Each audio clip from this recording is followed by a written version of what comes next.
In the past hour, the Russian President Vladimir Putin has warned America and its allies against taking military action in Syria, saying it would be an aggression. But he said that Russia did not rule out supporting a United Nations Security Council resolution authorising force if it is proved beyond doubt that the Syrian government used chemical weapons against its own people. Overnight, President Obama received crucial Republican support in his push for a strike against Syria. Senators have agreed on a draft resolution backing the use of military force. They're going to vote on that measure next week.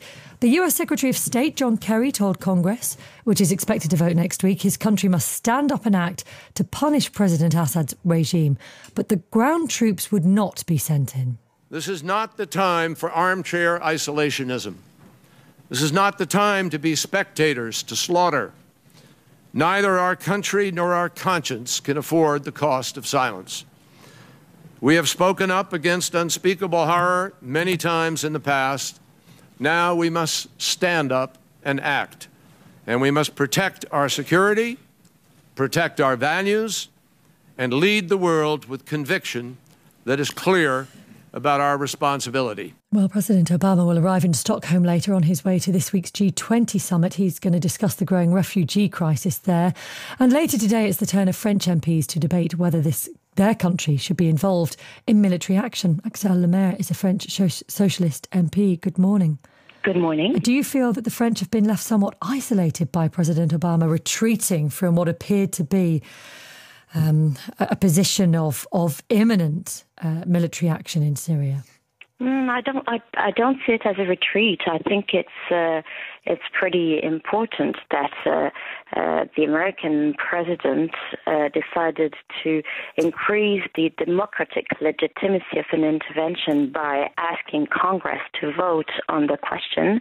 This is also why we're going to debate the issue this afternoon in the French National Assembly. We don't know if there's going to be a vote yet, but clearly there is a work of conviction being done here by both leaders, and it's also done at the international level, because the idea is to try to convince the rest of the international community that we must act together. And of course, France would never go alone on this.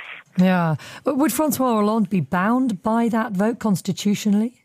No, he's actually not obliged to organize a vote.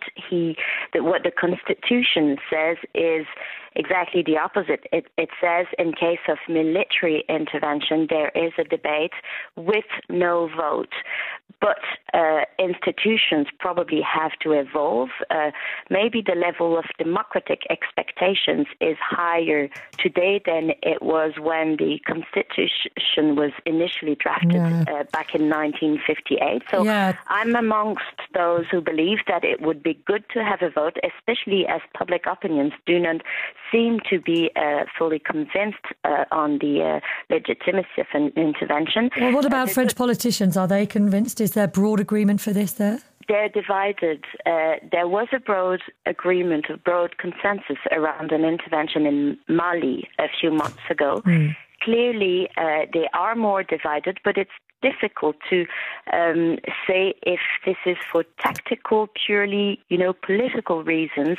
I just hope that the debate this afternoon will be about the evidence put forward by the French intelligence services and made public 2 days ago, and not about, tactics and why should the right or the left oppose an intervention. OK, thank you very much, Axelle Lemaire, a French socialist MP. It's 7:24. Lake District.